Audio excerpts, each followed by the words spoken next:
우리가 당연하게 믿어온 따뜻함은 정말 어디에서 시작된 걸까요? 20년 동안 잘못 가르쳐왔다고 고백해야 한다면 당신은 그 진실을 말할 수 있을까요?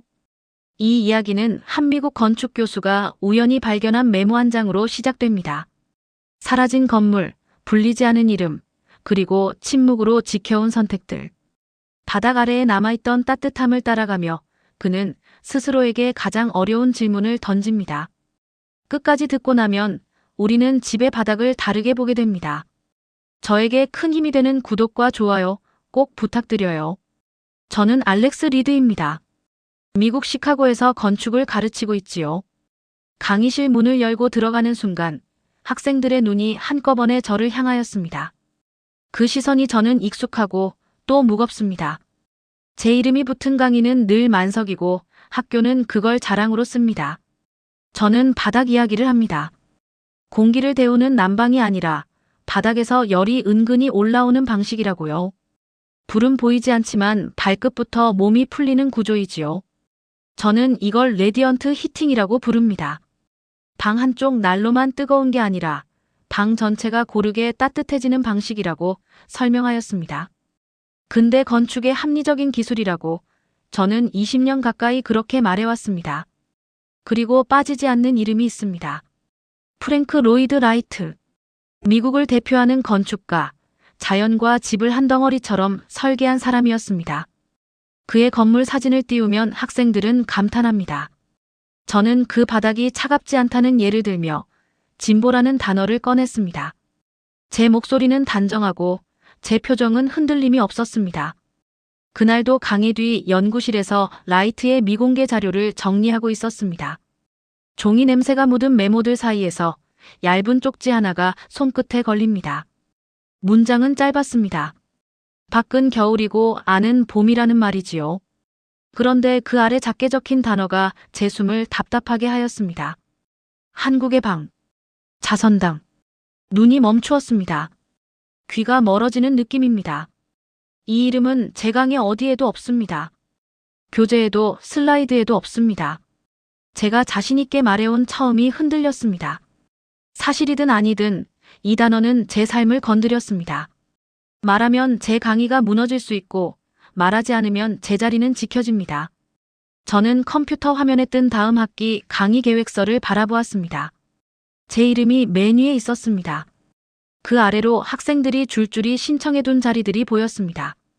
저는 지금 진실과 안락함 사이에 서 있었습니다. 어느 쪽으로 발을 옮겨도 돌아오는 길은 같지 않았습니다. 그때 휴대폰이 울렸습니다. 학장 비서의 메시지였습니다. 다음 주에 대표 강의 촬영이 잡혔다는 통보였습니다. 저는 웃어야 할지 삼켜야 할지 몰랐습니다. 카메라 앞에서 저는 또 서양의 혁신을 말하게 됩니다. 그런데 방금 읽은 두 단어가 제 입술을 먼저 잡아당깁니다. 저는 스스로에게 묻습니다. 내가 틀렸다면 내가 그동안 만든 성취는 무엇이 되는가? 그리고 더 무서운 질문이 뒤따랐습니다. 내가 알고도 숨긴다면 나는 어떤 사람이 되는가? 손바닥이 차갑게 젖어들었습니다. 저는 아직 답을 못하였습니다. 다음 날 아침, 저는 메모를 서류철 깊숙이 넣고 학교로 갔습니다. 종이 한 장이 아니라 제 경력 전체를 들고 가는 기분이었습니다. 복도에서 동료 교수를 만나자마자 저는 말을 꺼냈습니다. 라이트의 기록에 한국의 방이라는 표현이 있고 자선당이라는 이름이 적혀 있다고요. 그는 제 손에 든 메모를 보지도 않았습니다. 먼저 한숨을 쉽니다. 그건 개인적인 메모일 뿐이라고 하였습니다. 확인되지 않은 걸 수업에 들이면 학생들이 흔들린다고 하였습니다.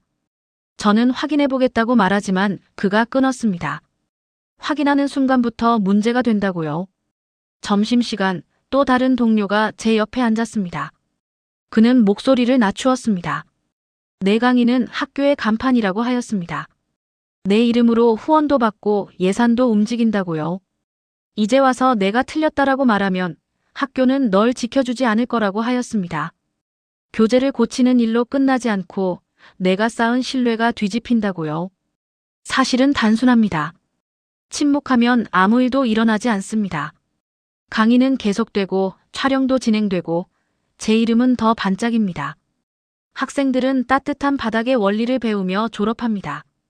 그들에게 한국의 이름 하나가 빠져도 당장 불편하지 않습니다. 그날 저녁 학과장이 저를 불렀습니다. 그는 칭찬으로 시작하더니 갑자기 물었습니다. 요즘 무슨 고민이 있느냐고요? 저는 망설이다가 메모 이야기를 꺼냈습니다. 학과장의 얼굴이 잠깐 굳었습니다. 그는 미소를 되찾지만 말은 단호하였습니다. 확실치 않은 이야기를 밖으로 흘리면 학교가 곤란해진다고 하였습니다. 다음 달 심사와 외부 평가가 걸려 있다고요. 그는 협박 대신 현실을 나열하였습니다. 그게 더 무서웠습니다. 밤늦게 연구실에 남아 불을 껐습니다. 차가운 바닥에 손을 얹자 그 차가움이 제 마음으로 올라왔습니다. 저는 항공권을 검색하였습니다. 확신 때문이 아니라 확인 때문이었습니다. 가지 않으면 평생 이 종이에 끌려다닌다는 생각이 들어서 저는 떨리는 손으로 예약 버튼을 눌렀습니다. 곧바로 취소할까 하는 마음이 스칩니다. 항공권 결제 알림이 뜨자마자 저는 제가 한 일을 후회하였습니다. 한국에서 아무것도 찾지 못하면 저는 쓸데없는 소문을 만든 사람이 됩니다. 반대로 무언가를 찾으면 저는 돌아와서 제 입으로 제 강의를 부숴야 합니다. 어느 쪽이든 편한 길은 없었습니다. 그래도 저는 서랍에서 메모를 다시 꺼냈습니다. 글씨는 작고 종이는 낡았지만 그 안에는 누군가의 방이 들어 있었습니다. 저는 스스로에게 말하였습니다. 확인도 하지 않은 채 가르치는 건 더 큰 거짓이라고요. 그렇게 말하며 저는 비행 날짜를 달력에 표시하였습니다. 인천공항에 내리자 찬 공기가 뺨을 스칩니다. 저는 코트를 여미며 스스로를 다잡습니다. 확인만 하고 돌아오면 된다고 되뇌지만 마음은 이미 흔들렸습니다. 여기까지 온 이상 저는 무언가를 봐야 합니다. 저는 곧장 경복궁으로 갑니다. 라이트의 메모에 적힌 이름, 자선당이 있던 자리를 찾기 위해서입니다. 안내도를 펴고 길을 따라가며 표지판을 하나씩 확인하였습니다. 그런데 이상합니다. 근정전도, 교태전도 모두 이름이 있는데 자선당이라는 글자는 어디에도 없었습니다. 저는 걸음을 늦추고 다시 되돌아가고 또 확인하였습니다. 땀이 났습니다. 추위 때문이 아니라 두려움 때문이었습니다. 마침내 도착한 곳은 넓은 마당입니다. 기둥도 지붕도 안내판도 없습니다. 저는 그 자리에서 멈추었습니다. 없다는 사실이 이렇게 소리 없이 사람을 무너뜨릴 줄 몰랐습니다. 저는 메모가 틀렸다고 생각하려 합니다. 그래야 제 강의도, 제 이름도 살 수 있으니까요. 하지만 동시에 없음이 오히려 증거일 수도 있다는 생각이 머리를 쳤습니다. 누가, 왜 이렇게 깨끗하게 지웠을까요? 그때 한 노인이 다가와 제 시선을 보았습니다. 저는 조심스럽게 물었습니다. 여기에 자선당이라는 곳이 있었느냐고요? 노인은 잠시 눈을 가늘게 뜨더니 고개를 끄덕입니다. 맞다고 했습니다. 여기서 불을 뗐다고 겨울마다 어른들이 밤새 불을 지켰다고 말했습니다. 아이들이 기침하면 불길을 새게 하지 않고 오래가게 했다고요.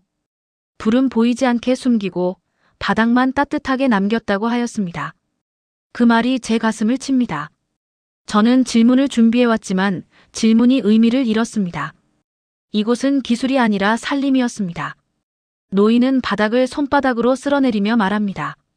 지금은 아무것도 없지만 그때는 사람들의 체온이 여기에 쌓였다고요. 저는 그 넓은 마당에서 처음으로 확실히 느낍니다. 이 여정은 확인이 아니라 제 삶을 되돌리는 일이 되고 있다는 것을요. 그 순간 옆에서 안내 직원이 다가와 노인에게 말을 건넸습니다. 관람 동선 밖에서 오래 머물지 말아달라고 하였습니다. 노인은 입을 다물었습니다. 저는 괜히 눈치를 보았습니다. 제가 묻는 질문이 누군가를 불편하게 만드는 게 느껴집니다. 저는 다시 한번 생각하였습니다. 이 이야기를 들고 미국으로 돌아가면 저는 사라진 것과 싸워야 합니다. 건물보다 더 무서운 것은 말할 때마다 커지는 침묵의 벽입니다. 그래도 저는 발을 떼지 않았습니다. 지금 물러서면 저는 영원히 이 마당을 없던 자리로만 기억하게 될 것 같아서입니다. 노인은 저를 복원된 온돌방으로 안내하였습니다. 방은 작고 소박하였습니다. 눈에 띄는 기계도 굵은 배관도 없습니다. 저는 속으로 웃었습니다.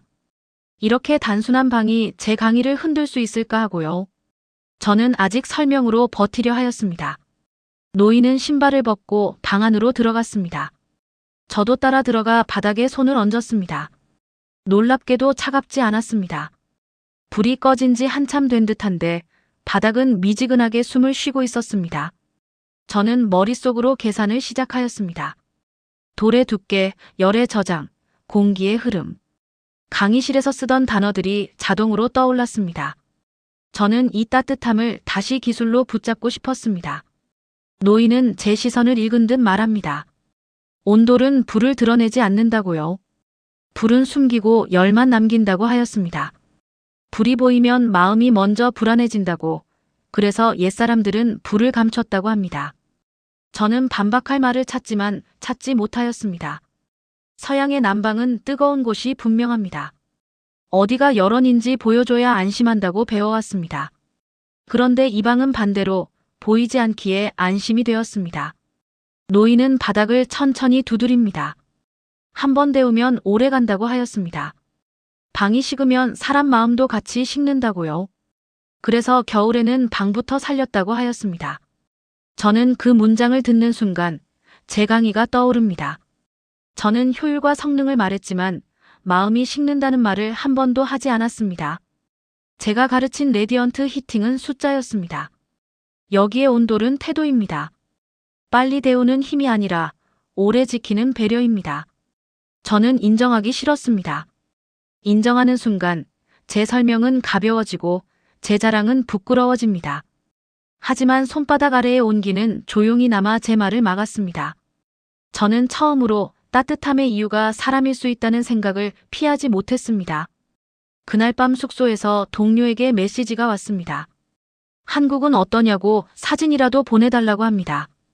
저는 답을 쓰다가 지웠습니다. 사진 한 장으로는 이 온기를 전달할 수 없고 말 한 줄로는 제 흔들림을 숨길 수 없기 때문입니다. 저는 노트북을 열어 강의 슬라이드를 다시 보았습니다. 서양의 혁신이라는 문장이 화면 한가운데에 박혀 있었습니다. 저는 그 문장을 지우려다 손을 멈추었습니다. 지우는 순간 저는 다시 쓸 책임을 져야 합니다. 저는 창밖의 겨울을 보며 스스로에게 물었습니다. 나는 지금까지 무엇을 따뜻하게 했는가? 학생들의 지식인가? 내 명성인가? 답을 못한 채 저는 다시 바닥을 떠올렸습니다. 불은 없는데도 남아있는 그 온기가 자꾸 제 마음을 붙잡았습니다. 다음 날부터 저는 기록을 찾아썼습니다. 궁안자료실, 지역 도서관, 연구자들의 논문까지 손에 잡히는 대로 펼쳤습니다. 저는 자선당이라는 이름이 어디엔가 또렷이 남아있을 거라 믿었습니다.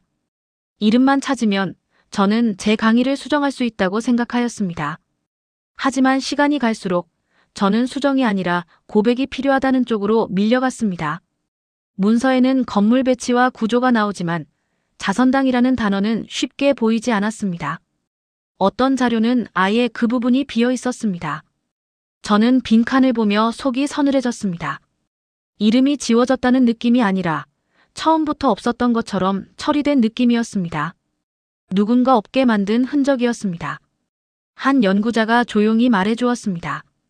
자선당은 1917년에 해체되었다고 하였습니다. 건물만 사라진 게 아니라 이름이 먼저 사라졌다고요. 그 말은 제 가슴을 찔렸습니다. 저는 빼앗김을 상상했는데 현실은 더 무서웠습니다. 아무도 부르지 않는 순간 이름은 스스로 사라집니다. 훔쳐가지 않아도 소리내지 않으면 지워집니다. 저는 제 강의 노트를 떠올렸습니다. 레디언트 히팅이라는 제목 아래 서양의 혁신이라고 적어둔 문장들.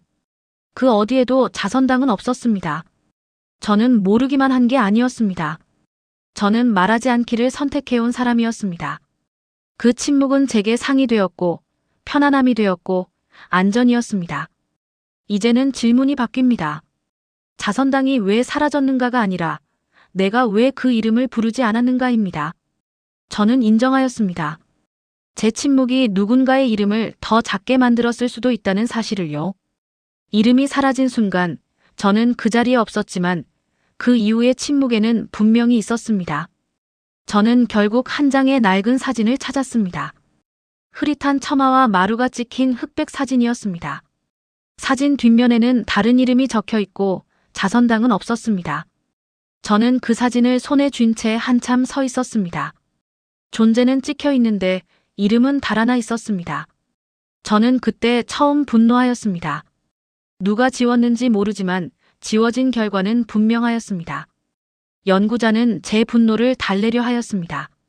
이런 이야기는 조심해야 한다고 합니다. 자칫하면 감정 싸움이 되고 중요한 본질이 흐려진다고요. 저는 고개를 끄덕이면었어도 속으로는 더 괴로워졌습니다. 조심하라는 말은 결국 조용히 있으라는 말로 들리기 때문입니다. 저는 손에 든 사진을 접어 주머니에 넣었습니다. 그리고 스스로에게 약속합니다. 적어도 내 강의에서는 이 이름을 다시 부르겠다고요. 그 약속이 제 등을 밀고 있었습니다. 한국을 떠나는 날, 저는 마음이 정리되지 않았습니다. 온돌의 온기를 느끼고 자선당의 빈자리를 보았지만 저는 아직 결정까지는 가지 못하였습니다. 결정은 돌아가서 제 이름을 걸고 말해야 하는 일입니다. 저는 그 무게를 알고 있습니다. 그래서 저는 더 먼 곳으로 향합니다. 러시아 연해주 발에 유적이 남아있는 곳으로요. 제 스스로도 알고 있습니다. 이것은 확인이 아니라 도망일지도 모른다는 것을요. 하지만 저는 마지막으로 제 의심을 끝내고 싶었습니다. 한 곳의 예외가 아니라 오랜 흐름이라는 증거를 찾고 싶었습니다. 유적지는 바람 소리만 큽니다. 안내판은 적고 사람도 많지 않았습니다. 발굴 구덩이 가장자리에서 저는 무릎을 굽혔습니다. 흙 아래에서 오래된 바닥이 모습을 드러났습니다. 돌이 일정한 간격으로 놓여 있고 그 아래에는 열이 지나간 흔적이 선처럼 남아 있었습니다. 전문가는 말하였습니다. 불길이 통과한 길이라고, 열을 방으로 끌어들이는 구조라고요. 저는 고개를 끄덕이면서도 끝까지 저항하였습니다. 혹시 과장된 해석은 아닐까? 우리도 비슷한 걸 만들었고 우연히 닮은 건 아닐까? 그런 생각을 붙잡으려 하였습니다. 그래야 돌아가서 조금 수정하면 된다고 말할 수 있으니까요. 저는 아직 전부를 무너뜨릴 용기가 없었습니다. 하지만 돌은 말이 없었습니다. 말이 없어서 더 잔인합니다. 돌은 변명할 틈을 주지 않습니다. 이 바닥은 보여주기 위해 만든 것이 아니라 살기 위해 만든 것이었습니다. 이름을 남기기 위해 만든 것이 아니라 겨울을 견디기 위해 이어진 선택이었습니다. 저는 그 단순함 앞에서 제 논리를 잃었습니다. 저는 바닥 가까이 얼굴을 내렸습니다. 차갑게 식은 돌인데도 저는 이상하게 따뜻함을 상상하였습니다. 그 상상은 거짓이 아니라 기억입니다. 사람들의 발, 아이들의 숨, 밤새 지키던 불의 시간. 그 모든 것이 돌 사이에 남아있는 듯 하였습니다. 그 순간 저는 알았습니다. 이제는 모른다는 말이 통하지 않습니다. 제 침묵은 더 이상 중립이 아니었습니다. 저는 돌아가서 말해야 합니다. 그렇지 않으면 이 돌 앞에서 제가 본 것은 아무 의미가 없어집니다. 숙소로 돌아오자 메일이 와 있었습니다. 학교 홍보팀이 다음 주 촬영 질문지를 보내온 것이었습니다. 서양 건축의 혁신이라는 표현이 그대로 적혀 있었습니다. 저는 화면을 보며 손이 굳었습니다. 이 문장을 그대로 읽으면 저는 편합니다. 하지만 오늘 본 돌을 떠올리는 순간 저는 그 편안함이 부끄러워집니다. 저는 답장을 쓰지 못한 채 노트북을 닫았습니다. 대신 메모장을 열어 한 문장을 적었습니다. 바닥의 따뜻함은 빌린 것이 아니다. 그 문장이 돌아갈 길의 시작이 되었습니다. 한국으로 다시 돌아온 저는 학자들을 만났습니다. 저는 돌에서 본 흔적과 자선당의 빈자리를 이야기하며 물었습니다. 왜 이 사실이 더 크게 말해지지 않는지요? 저는 속으로 기대하였습니다. 누군가는 제 질문을 반겨주고 함께 목소리를 내자고 할 거라고요. 하지만 반응은 조용하였습니다. 한 학자는 차를 따르며 말합니다. 진실을 말하면 논쟁이 된다고요. 논쟁이 시작되면 증거보다 감정이 먼저 달려온다고 하였습니다. 그 감정은 사람을 지치게 하고 결국 연구도 이름도 상처를 남긴다고 말하였습니다. 그는 그래서 우리는 조심한다고 하였습니다. 저는 그 조심이라는 말이 결국 침묵으로 들렸습니다. 다른 학자는 더 현실적입니다. 이런 이야기는 쉽게 경쟁으로 바뀐다고 합니다. 누가 먼저냐, 누가 더 위대하냐로 흐르면 정작 중요한 삶의 이야기는 사라진다고요. 그는 묻습니다. 당신은 정말 따뜻함을 말하려는 거냐? 아니면 당신의 자리에서 새로운 명분을 찾으려는 거냐고요. 저는 그 질문에 말문이 막혔습니다. 제 안에도 욕심이 있다는 걸 인정해야 하기 때문입니다. 저는 불편해집니다. 저는 침묵을 비겁함이라 생각해왔습니다. 하지만 그들의 침묵은 도망이 아니라 버팀처럼 보였습니다. 말하지 않음으로써 지키는 것들이 있다는 표정이었습니다. 그 순간 저는 제 침묵을 떠올립니다. 저는 지키기 위해가 아니라 편해서 침묵합니다. 그 차이가 저를 아프게 하였습니다. 저는 스스로에게 묻습니다. 내가 말하면 이들은 더 힘들어지는가? 내가 말하지 않으면 나는 더 편해지는가? 어느 쪽이 옳은가가 아니라 어느 쪽이 내가 감당해야 할 몫인가가 남았습니다. 저는 그 몫을 피하고 싶었습니다. 하지만 피하는 순간 저는 다시 강의실에서 거짓을 말하게 됩니다. 학자와 헤어진 뒤 저는 궁 앞을 천천히 걸었습니다. 바람이 차갑습니다. 저는 그 바람을 맞으며 결론을 내렸습니다. 침묵의 이유를 이해하는 것과 침묵에 머무는 것은 다르다는 사실을요. 저는 이해합니다. 그리고 제가 말해야 한다는 걸 알았습니다. 그날 밤 한 학자가 따로 전화를 하였습니다. 그는 부탁하였습니다. 당신이 돌아가서 이야기할 때 이걸 우리가 이겼다는 식으로 만들지 말아달라고요. 그 말이 제 마음을 찔렸습니다.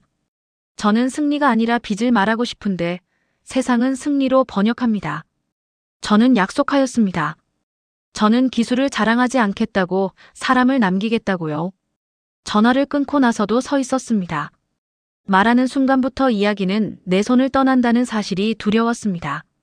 그래도 저는 한 문장을 반복합니다. 내가 할 일은 싸움을 만드는 게 아니라 잊힌 이름을 다시 부르는 일이라고요. 미국으로 돌아오는 비행기 안에서 저는 거의 잠을 못 잤습니다. 말해야 할 문장들이 머릿속에서 서로 밀치고 있기 때문이었습니다. 입을 열면 잃을 것이 보이고 입을 닫으면 잃는 것이 더 커 보였습니다. 저는 창밖의 어두운 하늘을 보며 스스로에게 물었습니다. 나는 무엇을 지키려 하는가? 캠퍼스는 평온합니다. 학생들은 웃고 저는 익숙한 인사를 받습니다. 그 평온함이 오히려 위협처럼 느껴집니다. 여기서는 침묵이 너무 자연스럽기 때문입니다. 교수 회의 날 저는 제 차례를 기다렸습니다. 옆자리 동료는 새 교재 이야기, 예산 이야기만 하였습니다. 저는 고개를 끄덕이면서도 속이 타들어갔습니다. 제 차례가 왔습니다. 저는 한 번 숨을 고르고 말하였습니다. 바닥 난방의 이야기는 발명만의 문제가 아니라고요. 우리는 따뜻함의 빚을 지고 있다고요. 저는 그 빚을 20년 동안 제대로 말하지 않고 가르쳤다고 고백하였습니다. 회의실이 조용해졌습니다. 누군가는 펜을 내려놓고 누군가는 제 얼굴을 피하였습니다. 저는 그 침묵이 두렵지만 그보다 더 두려운 것은 다시 예전으로 돌아가는 것이었습니다. 며칠 뒤 강의실에서 저는 슬라이드를 바꾸었습니다. 서양의 혁신이라는 문장을 지우고 대신 자선당과 온돌이라는 단어를 올렸습니다. 저는 레디언트 히팅이 무엇인지 다시 설명하였습니다. 바닥에서 열이 올라와 몸을 고르게 데우는 방식이라고요. 그리고 조용히 덧붙입니다. 그 생각은 오래전 한국의 방에서 이미 삶으로 쓰였다고요. 학생들 중 한 명이 물었습니다. 왜 이제야 말하느냐고요? 저는 잠시 멈추고 말하였습니다. 이제야 제 손이 바닥의 온기를 따라잡았다고요. 강의가 끝나고 텅 빈 강의실 바닥을 보았습니다. 저는 노인의 말을 떠올렸습니다. 불은 없어도 바닥은 따뜻하다고요. 저는 아직 완벽하지 않습니다. 하지만 오늘은 한 가지를 하였습니다. 잊혀진 이름을 부릅니다. 그 이름을 부르는 순간 겨울 같은 마음에 아주 작은 봄이 들어왔습니다.